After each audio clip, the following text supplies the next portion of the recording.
ఇంతకుముందు క్లాస్ లో మనము బేసిక్స్ 3 into 3 1 to 9 చెప్పుకున్నాం కదా. ఇప్పుడు 11 to 19 ఏ విధంగా చేయాలో చెప్తా. సేమ్ అదే ట్రిక్ ఫాలో అవ్వాలి మనము.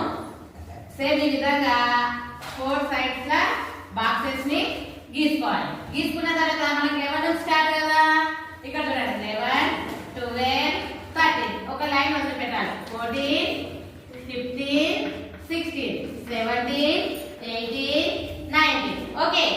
రాసుకున్న తర్వాత ఇక్కడ ఉన్న నెంబర్స్ ఇక్కడ ఆపోజిట్ బాక్స్ లాగా వేసేయడం అంతే. ఇక్కడ 13 ఎరేజ్ చేసి ఏం చేయాలి 13, ఇక్కడ 17 ఎరేజ్ చేసి 17, 11 ఇక్కడ ఎరేజ్ చేసి 11, ఇక్కడ 19 ఎరేజ్ చేసి 19 వేసాలి. ఇప్పుడు వీటన్నింటిని మనం క్యాలిక్యులేషన్ చేస్తే కూడా సేమ్ అడ్డంలో అయినా నిలువులో అయినా ఒకే నెంబర్ వస్తే ఒకసారి చూద్దామండి.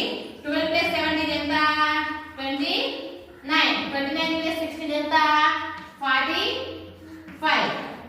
చూడండి 19 + 15 ఎంత 34, 34 + 11 ఎంత 45. ఓకే.